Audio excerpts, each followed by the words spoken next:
원래 올해 12월쯤 결혼하기로 하고 지난 6월부터 결혼 준비를 시작했던 29살 여자입니다. 여기에 이렇게 저희 이야기를 하고 있는 걸 보면 결혼이고 뭐고 다 엎어버리고 하소연하러 찾아왔다는 걸 벌써 눈치채신 분들도 계실 것 같네요. 연애 기간이 그렇게 길었던 건 아니지만 그래도 좋은 사람이라는 확신이 있어서 결혼하기로 정했던 건데 이렇게 결혼 준비 시작하자마자 전부 엎어버리게 될 줄은 정말 몰랐어요. 아무리 팔이 안으로 굽는 법이라지만 결혼하면 저도 가족이 되는 건데 한 가족이 될 사람으로서 동등한 대우를 받아야 하는 게 당연한 거 아니겠나요? 이름 앞에 시자가 붙는다고 해서 그게 뭐 대단한 벼슬자리가 되는 건 아니잖아요. 제가 뭐 조선시대 마냥 어디 대감님 집에 팔려가듯 시집 가는 것도 아닌데 뭐가 그리 대단한 사람들이라고 결혼 준비 시작하자마자 저한테 갑질을 해대는 건지. 이런 집구석과 한솥밥 먹겠다고 기분 맞춰주고 그러는 것보다 결혼이고 나발이고 길게 두고 볼 것도 없이 엎어버리는 게 맞는 게 아닌가 싶어서 단칼에 이 결혼 안 한다고 선언해주고 돌아왔습니다.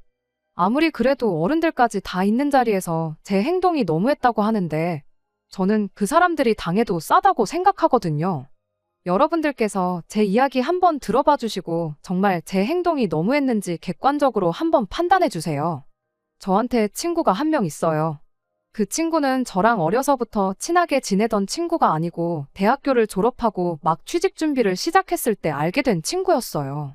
당시만 해도 취직 준비에 필요한 정보 공유를 한다고 이래저래 연락을 자주 주고받던 친구였는데 서로 취직하고 나서 사는 게 바쁘다 보니 한동안 소원해져서 몇 년 동안 소식도 모르고 지내게 되었지요.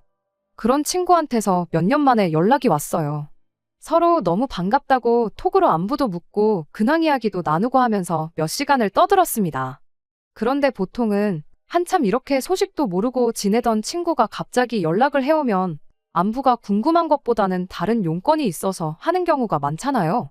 그 친구도 제 안부를 묻고 싶다기보단 다른 이유가 있겠거니 생각했어요. 아니나 다를까 저한테 남자를 한 명 소개시켜주고 싶다는 이야기를 꺼내왔어요. 그때쯤 제가 마침 한참 사귀고 있던 사람과 되게 안 좋게 헤어지게 되었는데 어디서 그 소식을 들었나 보더라고요. 아무튼 그때 친구한테 소개를 받게 된 게 제 남자친구였습니다. 남자친구는 저보다 5살 연상으로 제 친구하고는 대학교 때부터 알고 지낸 사이였던 사람이었어요. 아무튼 그렇게 친구의 주선으로 남자친구를 처음 만나게 되었고 그렇게 몇 번 더 만나다가 남자친구와 연애를 시작하게 되었습니다. 연애 6개월 차가 되었을 때 남자친구가 먼저 결혼에 대한 이야기를 꺼내왔어요. 연애만 하는 것도 좋지만 자기가 아무래도 나이가 있다 보니 결혼을 생각하지 않을 수가 없다면서 조금 더 진지하게 저랑 만나고 싶다고요. 말씀드렸던 것처럼 지금 남자친구를 만나기 전에 만나던 사람과 조금 마무리가 안 좋게 헤어졌었거든요. 그런데 이렇게 갑자기 나타난 남자친구가 똥차가 가고 찾아온 벤츠가 아닌가 하는 착각까지 하게 되었죠. 남자친구를 만나기 전에 만나던 사람과 워낙에 안 좋게 헤어졌다 보니 남자친구가 더 좋은 사람처럼 보였나 싶었던 것 같아요. 객관적으로도 학벌이나 직장, 뭐 하나 전에 만나던 사람보다 빠지는 게 없는 사람이기도 했어요. 아무튼 저도 늦은 나이는 아니지만 곧 30을 앞두고 있던 나이다 보니 남자친구가 꺼낸 결혼 이야기를 긍정적으로 받아들이게 되었습니다. 그 뒤로 반년 정도를 더 만나다가 지난 6월에 남자친구의 청혼을 받게 되었고 그렇게 저희는 올해가 가기 전에 결혼식을 올릴 계획을 세우고 본격적으로 결혼 준비를 시작하게 되었습니다. 남자친구와 저 사이에 친구가 있다 보니 결혼 이야기 오가는 동안에 서로가 말은 안 했지만 대충 조건이 어느 정도인지에 대해서는 어렴풋이 알고는 있었어요. 그러다 남자친구의 청혼을 받고 나서는 쉬쉬할 일도 아니겠구나 싶어서 서로의 경제 상황에 대해서 오픈을 하게 되었습니다. 일단 저는 현재 외국계 기업에서 일을 하고 있어요. 올해로 입사 4년차 대리고 세금 같은 거 전부 제외하고 월급을 280 정도 받고 있습니다. 또래들과 비교하면 뭐 엄청 모자란다 싶을 만큼 적게 버는 것도 아니고 평범한 편이지요. 그래도 회사가 외국계다 보니 추가 근무를 한 것에 대해서는 칼같이 계산을 해주는 편이에요. 마음만 먹으면 잔업에 야근 이런 거 해서 월 300 정도는 맞춰서 벌 수 있지만 제가 워라밸을 중시하는 사람이다 보니 돈 얼마 더 버는 것보다 일찍 퇴근해서 이것저것 배우며 자기 개발하는데 더 시간을 쏟고 있습니다. 아무튼 직장 생활 시작한 이래로 제가 저금으로만 2천만 원 정도를 가지고 있습니다. 연봉 받는 거 치고 저금이 적은 이유는 대부분의 재산을 주식으로 보유하고 있기 때문입니다. 작년과 재작년에 어떻게 운이 좋아서 주식으로 조금 재미를 봤어요. 주식 계좌에만 한 5천만 원 정도 들어있고요. 더 모으려면 더 모을 수 있었지만 말씀드린 대로 제가 이것저것 배우러 다니는 걸 좋아해서 생활비 외에도 추가적으로 들어가는 부분이 있다 보니 그렇게 7천 가지고 있는 게 전부입니다. 남자친구는 저보다 연봉이 훨씬 높아요. 저랑 5살이나 차이가 나는 만큼 사회생활 경력도 더 길지만 그런 거 다 감안해서 제가 같은 경력이라 할지라도 남자친구가 버는 만큼 벌지는 못합니다. 월급은 이것저것 다 떼고 380 정도 들어오고 명절이나 연말에 나오는 수당 같은 것까지 계산하면 월급이 400을 넘는다고 봐도 무방합니다. 그런데 모아놓은 돈이 4천만 원이 전부였어요. 대신 할부가 다 끝난 차가 한 대 있었습니다. 저는 별말 안 했는데 자기가 차를 처음 샀을 때 출고가가 4천 정도였다고 그럼 저보다 1,000만 원은 더 모아놓은 거라고 봐도 무방하지 않냐고 하는 걸 보니 자기가 돈을 썩 잘 모으지 못했다는 걸 알고는 있는 눈치였어요. 그래도 제가 돈을 그것밖에 못 모았냐고 따진 것도 아니고 아무 말도 안 했는데 저러는 걸 보니까 좀 어이가 없었습니다. 그래서 차를 샀을 때 가격이 아니라 지금 당장 처분했을 때 얼마나 쳐주는지를 봐야지 맞는 거 아니냐고 한마디 따졌죠. 그랬더니 남자친구가 난데없이 제 주식을 가지고 걸고 넘어져 왔습니다. 주식도 팔아야 돈인 거 모르냐고 지금 주식 계좌에 있는 5천만 원이 내일도 똑같이 5천만 원이라고 생각하지 말라고 하는 거예요. 주식이라는 게 원래 예상할 수 없는 것이다 보니 남자친구 하는 말이 틀린 말은 아니었지만 그 상황에서 그런 말을 한다는 건 억지나 마찬가지였습니다. 그 말이 나온 순간 당장 제 주식을 처분해버리면 되는 상황이었으니까요. 남자친구야말로 자동차를 당장 업자한테 넘긴다고 하면 출고가 4천은커녕 절반값이나 받을 수 있을까 말까였으니 말이에요. 그렇게 따지고 들면 그만인 이야기였지만 사실 애초에 처음부터 저는 저희가 결혼을 앞두고 서로 경제 상황을 알기 위해 말을 꺼낸 거지 돈이 얼마나 인내업내를 가지고 싸울 생각이 없었습니다. 저 또한 당장 제 돈의 대부분이 주식에 묶여있는 상황이었던 데다가 계속 상승세를 타고 있는데 결혼 때문에 굳이 그 돈을 빼고 싶지는 않았거든요. 적어도 신혼집 구하기 하루 전까지는 손에 쥐고 있고 싶었고 가능만 하다면 향후 몇 년은 그냥 들고 있고 싶었던 게 제 마음이었어요. 그러니 따지고 보면 저는 수중에 2천밖에 없는 거나 마찬가지였는데 그 상황에서 제가 남자친구한테 돈을 너무 못 모은 거 아니냐고 따지고 들 이유가 하나도 없던 상황이었습니다. 그래서 남자친구한테 그냥 결혼 앞두고 우리 상황이 어떤지 알고 싶었을 뿐이지 모아놓은 돈은 크게 상관없다. 어차피 대출을 꽤 많이 끼고 시작할 텐데 오히려 오빠 월급이 좋은 게 훨씬 다행인 거 아니냐. 지금 당장보다는 앞으로가 중요한 거 아니겠냐. 이렇게 말해주면서 오해는 풀었고 다툼까지 가지는 않았네요. 그제서야 남자친구도 조금 평정심을 되찾더니 모아놓은 돈이 별 볼 일 없던 이유에 대해서 나름 해명 아닌 해명을 해줬어요. 자기가 취직한 이래로 부모님한테 직접적으로 돈을 드렸던 적은 한 번도 없지만 여태껏 자기가 공부할 수 있는 여건도 마련해 주시고 지금 이렇게 자리 잡을 때까지 부모님이 자기한테 해주신 게 있지 않냐고. 이날이 때껏 자기한테 베풀어 주신 만큼 전부 돌려드릴 수는 없겠지만 최대한 자기가 힘닿는 데까지는 잘해드리고 싶어서 그랬던 거라면서요. 차를 일찍 뽑은 것도 평생 일하는 것밖에 모르고 사셨던 두 분이시다 보니 쉬는 날에 어디 놀러 갈 줄도 모르셔가지고 이젠 그렇게 고생만 하실 필요 없다고 자기가 주말이면 여기 모시고 다니고 저기 모시고 다니고 하려고 뽑았던 거랍니다. 제 질문에 예민하게 굴었던 이유는 혹시나 자기가 모아놓은 돈이 별로 없다는 이유로 청혼을 받자마자 결혼을 안 한다고 나올까봐 그랬던 거라며 자기가 성급했다고 사과를 바로 해왔어요. 1년 짧은 기간이나마 연애하는 동안 한 번도 다툰 적이 없었는데 결혼하기로 하자마자 크게 다투진 않을까 싶었는데 자기가 잘못했다는 거 바로 인정하고 사과를 하는 모습에 안심이 되더라고요. 쓸데없이 자기 자존심 지키겠다고 계속 화내는 것보다 인정할 거 인정하는 모습이 100배 1000배 낫다고 생각했거든요. 그리고 동시에 가족들한테 잘하는 가정적인 면도 좋게 보였어요. 맹목적으로 이제 돈을 버니까 부모님한테 효도하겠다고 돈 받는 대로 퍼주고 그러는 게 아니라 그동안 자식들 미래를 책임지느라 고생하신 부모님과 여지껏 쌓지 못한 추억을 만들기 위해 돈을 썼던 것이니까요. 자기만 알고 이기적인 그런 사람보다야 그런 마음을 쓸 줄 아는 모습이 좋아 보였어요. 저도 결혼하면 한 가족이 되는 거잖아요. 아무리 100세 시대라지만 인생이 결코 긴 게 아닌데 돈 없이는 사랑도 행복도 찾을 수 없다지만 아무 추억도 만들지 않고 돈만 쥐고 있는 게 능사는 아니라고 생각하기도 하고요.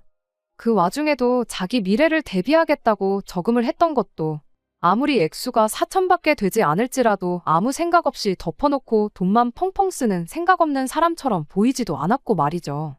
말씀드렸다시피 어차피 월급 또한 저보다 남자친구가 월등히 좋았고 저나 남자친구나 뭐 배우러 안 다니고 여행 같은 거 안 다니고 월급을 받는 족족 모았다고 한들 대출 없이 서울에 집을 구하는 게 어디 가능키나 한 일이겠나요?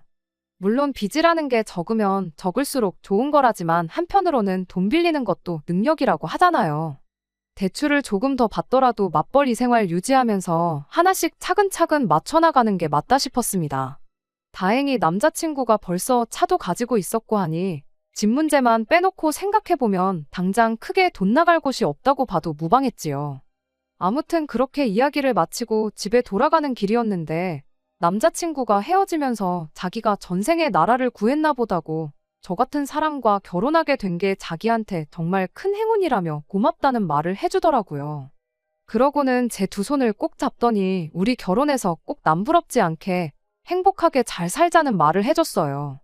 그때까지만 해도 남자친구가 해줬던 말처럼 결혼해서 행복하게 잘 살 거라 생각했지 이렇게 최악의 모습으로 갈라서게 될 줄은 생각도 못했습니다. 아무튼 그날 이후 저도 저희 부모님께 결혼할 사람이 생겼다는 사실을 전했어요. 어머니께서 이것저것 물어보셨는데 역시나 월급이 그 정도 되는데 모아놓은 돈이 4천이 전부냐 그건 씀씀이가 너무 큰 거 아니냐며 조금 안 좋은 반응을 보이셨습니다. 그래도 할부 끝난 차도 가지고 있고 돈이야 지금 얼마 더 있는 것보다 앞으로 어떻게 모으는지가 더 중요한 거 아니냐. 나도 주식으로 이득 본 거 아니면 5천 정도밖에 못 모았을 텐데 그렇게 생각하면 오히려 잘 모은 거 아니냐 남자친구 편을 들어줬지요. 어머니께서도 하긴 그렇긴 그렇다고 하시며 제 말에 동의를 해주셨고 당장 돈 얼마 있는 것보다 사람 됨됨이가 더 중요한 거 아니겠냐며 어떤 사람인지 좀 보게 하루라도 빨리 집에 인사시키러 데리고 오라 하시더라고요. 막상 남자친구를 집에 인사시켰더니 처음 보여주셨던 안 좋은 반응과는 다르게 저희 부모님 두 분 다 남자친구를 엄청 마음에 들어 하셨어요. 성격도 싹싹하니 좋고 직장도 인물도 뭐 하나 빠지는 데가 없다고요. 남자친구도 저희 부모님한테 그동안 자기가 부모님 모시고 여기저기 다녔던 여행지 이야기를 꺼내면서 그중에 가장 좋았던 곳들을 뽑아서 저희 결혼하고 나거든 저희 부모님 모시고 한 번 더 다녀오면 어떻겠냐 이런 식으로 이야기를 했습니다. 그때까지만 해도 제가 정말 사람 하나 제대로 봤구나 싶었어요. 자기 가족만 소중하고 자기 가족만 챙기는 이기적인 사람이 아니라 배우자의 부모님한테도 잘하는 가정적이고 양가 불문하고 가족들에게 헌신하는 좋은 1등 신랑감이라 생각했습니다. 그런데 막상 남자친구의 가족들과 함께 있던 자리에서는 그런 모습이 아니라 한쪽으로 치우쳐도 너무 치우친 그동안의 모습과는 정반대의 모습을 보여줬어요. 그리고 결국 그것 때문에 남자친구 가족들을 처음 만난 그날 결혼하기로 한 거 다 엎어버리고 남자친구 집까지 쑥대밭으로 만들고야 말았네요. 남자친구를 저희 집에 소개했으니 당연히 이번엔 제가 남자친구 집에 인사를 드리러 갈 차례가 되었습니다. 남자친구가 워낙에 저희 집에서 좋은 모습을 보여줬으니 저 또한 남자친구가 했던 것처럼 똑같이 좋은 모습을 보여주고 싶었어요. 다만 제 성격이 남자친구처럼 싹싹하고 어른들 앞에서 긴장 안 하고 그런 성격이 아니다 보니 혹시나 실수하지 않을까 걱정도 많이 했습니다. 다행히 남자친구 부모님이 그렇게 깐깐해 보이는 사람들은 아니었어요. 저희가 근처까지 다 와간다고 연락했더니 아파트 현관까지 나오셔서 저희를 마중 나와 주셨어요. 그 길로 예약한 식당에 가서 식사를 하고 왔습니다. 모처럼 외식하러 나왔는데 밥 먹는 중에 이런저런 질문했다간 먹다 체할 수도 있다고 본격적인 이야기는 집에 가서 하자며 정말 간단한 질문들 외에는 아무것도 안 물어보셨어요. 그런 사소한 배려에 좋은 분들이구나 하는 생각을 가졌고 그러면서 저도 점점 긴장했던 게 조금씩 풀어지기 시작했습니다. 그렇게 식사를 마치고 다시 남자친구 집으로 향했고 그때부터 남자친구 부모님의 질문 공세가 이어지기 시작했습니다. 덕분에 긴장이 많이 풀어졌다 보니 물어본 질문에 대답하는 게 전혀 어렵지 않았어요. 남자친구가 저희 부모님께 했던 만큼 싹싹하지는 않았지만 나름대로 잘했다고 생각했고 저 혼자만의 생각일 수도 있겠지만 남자친구 부모님 또한 저를 마음에 들어 하시는 듯 싶었습니다. 그런데 문제는 남자친구의 여동생이었어요. 저한테는 하마터면 제 인생 최악의 신우가 될 뻔했던 사람이기도 하고 어떻게 보면 덕분에 결혼이 엎어졌으니 은인이기도 한 사람이지요. 아무튼 그때는 남자친구 동생이 인격이 파탄난 사람인 걸 몰랐고 어쨌든 남자친구의 가족이니 웬만해서는 저를 좋아라 해줬으면 싶었습니다. 외출 중이라 같이 식사하는 자리는 함께하지 못했는데 집에 도착해서 한참 이야기 나누던 도중에 동생이 집에 돌아왔어요. 남자친구한테 저보다 나이가 1살 어린 여동생이 있다는 건 이미 연애 시작할 때쯤부터 알고 있었습니다. 여동생이 있다는 이야기 정도만 들었지 직접 만나보거나 여동생에 대해서 자세한 이야기를 들어본 적은 없었지만 그래도 저랑 1살 차이밖에 나지 않는 만큼 친자매까지는 아니어도 친구처럼 가깝게 지낼 수도 있겠구나 생각했었어요. 하지만 그거야말로 저 혼자만의 생각이었습니다. 남자친구 여동생이 집에 들어오자마자 어머님께서 동생한테 여기 네 새언니 될 사람 와 있으니까 어서 와서 인사부터 하라고 한마디 하셨지요. 저보다 1살 어리다는 건 이미 알고 있었지만 어쨌든 초면이다 보니 동생이 저한테 인사를 하기 전에 먼저 제가 안녕하세요 하고 앞으로 잘 부탁드린다 인사를 건넸습니다. 그런데 여동생이란 사람은 시큰둥한 표정으로 제 인사를 받는 둥 마는 둥 하더니 다짜고짜 저를 위아래로 훑어보기 시작했어요. 그러더니 벼랑간 제 인사를 받기는커녕 너가 걔구나? 한마디 던지고는 남자친구 부모님 옆자리에 가서 털썩 자리를 깔고 앉더라고요. 난데없이 반말을 내뱉는 남자친구 동생 때문에 순간 그 자리 분위기가 그대로 얼어붙어 버렸어요. 그런데 그 와중에 남자친구 여동생한테 말버릇이 그게 뭐냐 하고 지적해주는 사람이 한 명도 없었습니다. 남자친구가 설마 동생이나 부모님께 제 나이를 말을 안 해줬나 싶기도 했는데 말을 안 해준 건 둘째치더라도 남자친구 본인이 이미 제가 1살 더 많은 걸 알고 있는데 그 상황에 동생한테 말 한마디 안 하고 가만히 있는 건지 싶었습니다. 애초에 초면인 사람한테 반말부터 내뱉는 게 정상은 아닌 상황이잖아요. 몰랐을 수도 있지, 착각했을 수도 있지 하고 그냥 넘길 상황도 아니었어요. 이후로도 당연한 듯이 저한테 계속 반말로 말을 해대기 시작했거든요. 그 와중에 남자친구가 한마디 하기는 했는데 그게 예의 없는 말투에 대한 지적이 아니었습니다. 남자친구 동생이 먼저 저한테 말을 꺼냈어요. 설마 예비시댁에 인사하러 왔는데 빈손으로 온 건 아니겠지? 하고 물어왔죠. 그때 남자친구가 처음으로 입을 열었는데 그게 말투에 대한 지적이 아니라 설마 빈손으로 왔겠냐는 대답을 하고는 제가 사가지고 온 과일 바구니를 턱으로 쭉 하고 가리키더라고요. 남자친구 여동생이 그 과일 바구니를 보더니 안 그래도 자기가 친구랑 나가서 밥 먹고 오는 길인데 기름진 거 먹어서 상큼한 게 땡겼는데 잘 됐다며 저한테 나 과일 좀 먹어도 되지? 하고 한마디 말을 꺼내더군요. 당장 세상에 이건 또 무슨 상황이냐고 따져묻고 싶었지만 그래도 누군가는 이 사람한테 예의 없게 이게 뭐 하는 짓이냐고 먼저 말해주지 않을까 싶어서 가만히 있었습니다. 뭐 당연한 이야기겠지만 누구 하나 나서서 그걸 지적해주는 사람이 없었어요. 저보다 1살 아래면 오빠인 남자친구와 한참 나이 차가 나는 건데 집에서 막내로 커서 버르장머리가 없는 건가? 아니면 반대로 막내라서 남자친구고 남자친구 부모님이고 그냥 뭔 짓을 하던 간에 오냐오냐 해주는 건가 싶었어요. 하지만 진짜 어이없는 건 남자친구 여동생 입에서 나온 말도 안 되는 질문이었습니다. 아니, 질문이라고 하기도 뭐하고 오히려 통보에 가까웠지요. 제 의사는 물어보지도 않고 남자친구한테 곧바로 물어보더라고요. 오빠 결혼하면 맞벌이 하는 거냐고 묻더니 그럼 돈을 2배로 벌겠다며 이참에 자기 매달 주던 용돈도 2배로 올려서 100만 원씩 달라는 소리를 했으니까요. 분명 남자친구가 저한테 가족들한테 돈을 퍼주느라 못 모은 게 아니고 가족들과 추억을 만드는 데 썼다는 말을 했는데 그 말과는 전혀 다른 이야기가 나오니 적잖이 당황스러웠죠. 그런데 더더욱이 어이가 없었던 건 이어진 남자친구의 반응이었습니다.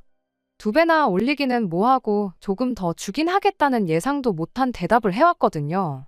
그래서 곧장 남자친구한테 그게 무슨 소리냐고 물어봤어요. 그랬더니 남자친구 대신해서 동생이 대답을 해주더라고요. 오빠가 동생한테 용돈 주는 게 뭐 이상하냐고요. 그래서 제가 대답했어요. 오빠가 동생한테 용돈 정도 당연히 줄 수 있는 건데 매달 50만 원씩 주는 건 이상한 거 맞다고요. 그리고 남자친구한테 용돈을 올려주는 게 무슨 소리냐고. 결혼해서 맞벌이를 하는 게 오빠 월급이 오르는 건 아니지 않냐. 그리고 매달 50만 원 주는 것도 가당치도 않은 소리라고 했어요. 여태까지 줬다면 줬던 걸 도로 뺏어올 수는 없으니 거기까지는 묻지도 따지지도 않으려고 했습니다. 다만 앞으로 저희 결혼할 때까지, 아니 못해도 결혼식 올리고 나서는 더 이상 용돈은 줘서는 안 된다고. 우리가 뭐 억만금을 모아놓고 결혼하는 것도 아니고 대출만 몇 억을 받게 생겼는데 그런 데다가 쓸 여유는 이제 없는 거 알지 않냐고요. 남자친구도 그 상황이 안 된다고. 여동생 용돈은 내가 꼭 챙겨주고 싶다는 말은 못하고 알겠다고 대답을 했습니다. 그런데 남자친구 동생이 그 말을 듣더니 혼자서 개거품을 물면서 말 그대로 발광을 하기 시작했어요.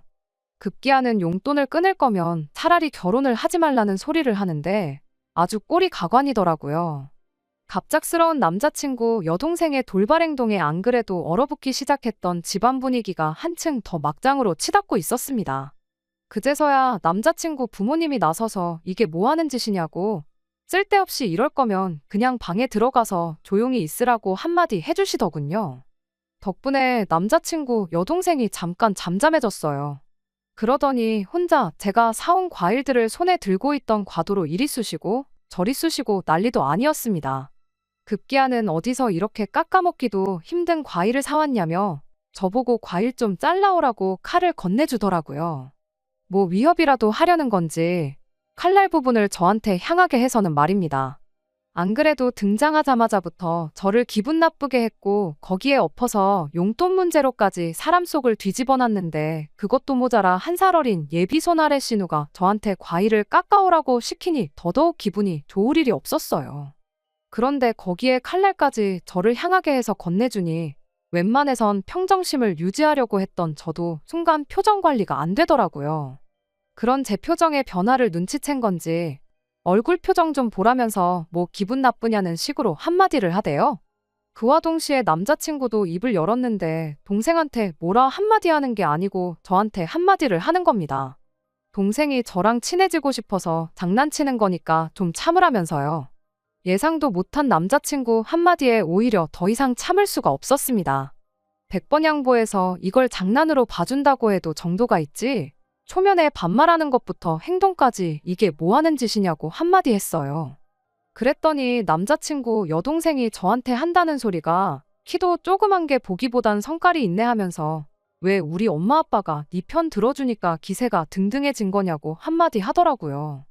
대놓고 시비를 걸어오는데 암만 자리가 자리라고 할지라도 저도 가만히 듣고만 있지는 않았어요. 그때까지만 해도 파혼할 생각은 없었으나 그렇다고 해서 여기서 제가 꼬리를 내리면 결혼 후에도 평생을 두고 저렇게 시비를 걸어올 게 뻔하겠구나 싶었거든요. 그래서 한마디 했어요. 대놓고 시부모님 되실 분들 앞에서 남자친구 여동생이랑 똑같이 굴면서 싸울 생각은 아니었고 그냥 이성적으로 한마디 해주면 되겠거니 싶어서 최대한 좋게 좋게 이야기했습니다. 나보다 나이도 어린 걸로 알고 있는데 초면부터 반말하고 이젠 과일까지 깎아오라고 명령하는 거냐고요. 그리고 원래 칼같이 날이 달린 거 다른 사람한테 건네줄 때는 손잡이 부분을 그 사람을 향하게 해서 건네줘야 하는 거라고 제대로 못 배운 것 같아서 알려주는 거니 새겨들으라고 깔끔하게 한마디 해줬습니다. 그랬더니 저보고 나이 1살 많다고 꼴에 언니 대접은 받고 싶은가 보네 하면서 혼자 비웃기 시작하더라고요. 어이가 없었죠. 내가 언니 대접을 받겠다고 이러는 게 아니라 맞는 말이라고. 그냥 나이만 두고 봐도 내가 1살 더 많은 언니고 아가씨 오빠랑 결혼하면 서열상으로도 아가씨가 내 손아래 신우가 되는 거지 내 언니가 되는 게 아닌 거 모르냐고요. 그랬더니 돌아온 대답이 아주 가관이었습니다. 자기가 왕년에 학교 다닐 때 좀 놀았다는 걸 자랑처럼 이야기를 하더라고요. 원래도 자기가 노는 언니들 아닌 이상 1~2살 차이는 그냥 먹고 들어갔다고요. 특히 자기 주변 사람들 중에 자기랑 1살 차이 나는 사람들 중에 자기가 자기 입으로 언니라고 부르는 사람들이 손에 꼽는답니다. 그러니 자기가 저한테 언니라고 부를 이유도 없다는 거예요. 그러더니 자기가 반말하는 게 그렇게 불만이냐고 하더니 불만 있으면 어쩔 건데 하고는 여지까지 찍소리도 못하고 있다가 우리 엄마 아빠가 한번 편들어줬다고, 그리고 우리 오빠가 바로 옆에 있으니까 무슨 일이 나겠나 싶어서 까부는 거 아니냐고 시비를 걸대요. 딱 보니 믿는 구석 없으면 내 눈도 똑바로 못 마주치고 깔고 다녔을 스타일인데, 내가 너 같은 애들 한두 번 상대해보는 줄 아냐면서 세상 참 많이 좋아졌답니다. 예전 같았으면 그냥 묻지도 따지지도 않고 뭘 꼬나보냐 한마디 해주고 머리끄댕이부터 붙잡아 아주 초죽음을 만들어놨을 거라나요.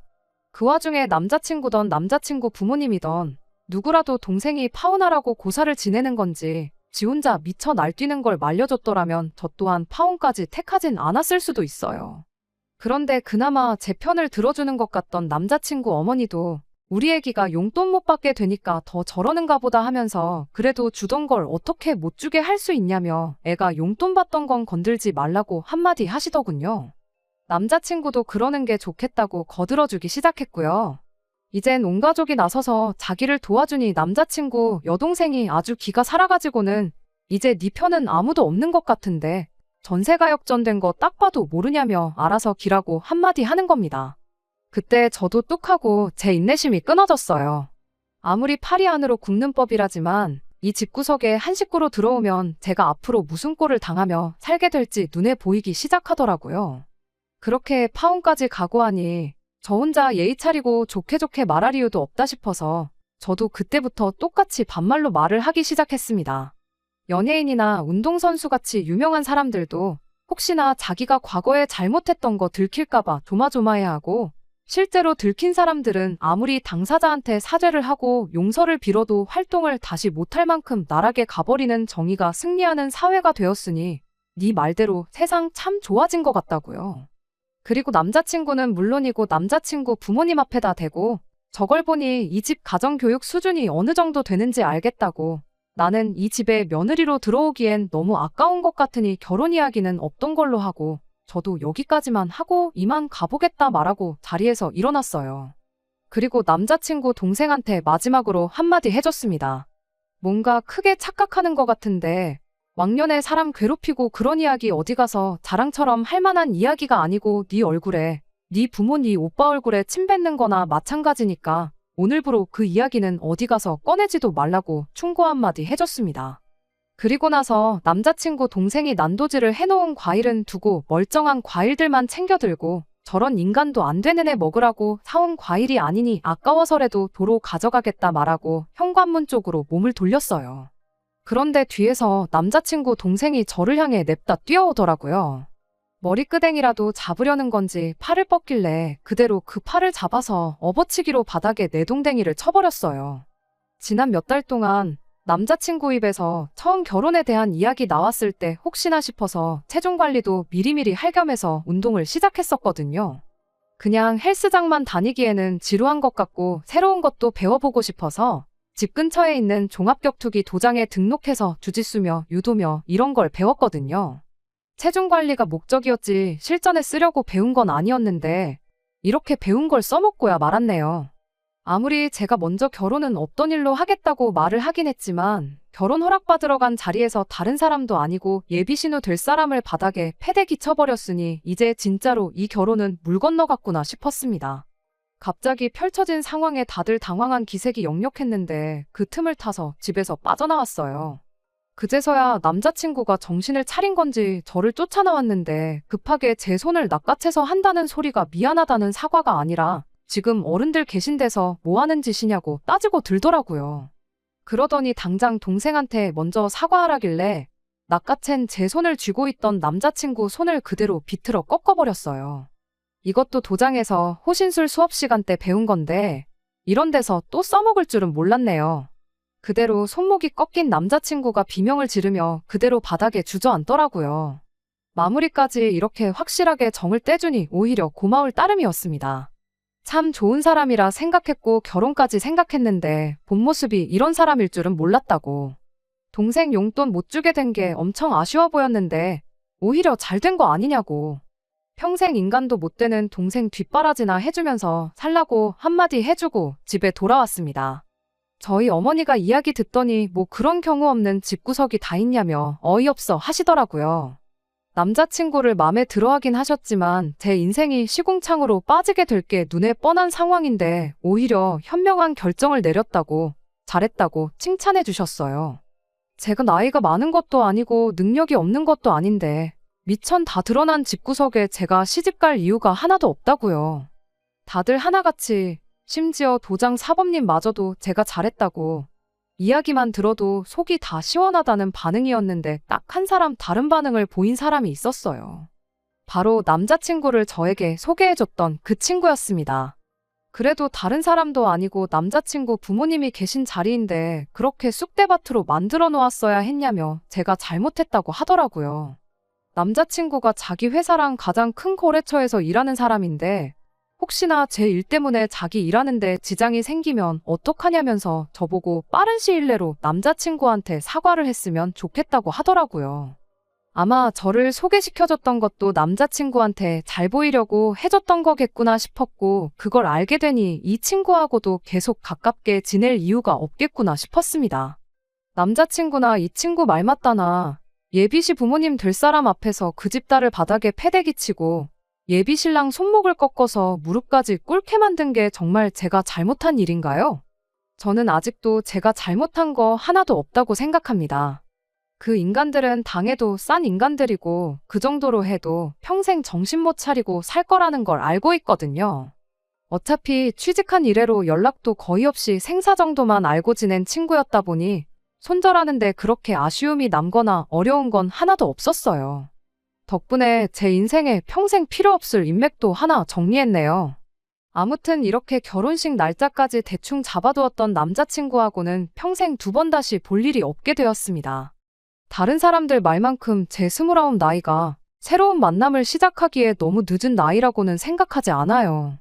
물론 이렇게 대일 만큼 대인 상황에 당장이라도 누구를 만나야겠다는 건 아니지만 다음에 만나는 사람은 제발 정신머리 똑바로 박히고 정신머리 똑바로 박힌 가족들을 가지고 있는 평범한 사람이면 좋겠습니다. 끝까지 들어주셔서 감사합니다. 오늘의 사연은 여기까지입니다. 구독과 좋아요, 알람 설정 부탁드리고 더 좋은 사연으로 다시 찾아뵙겠습니다. 감사합니다.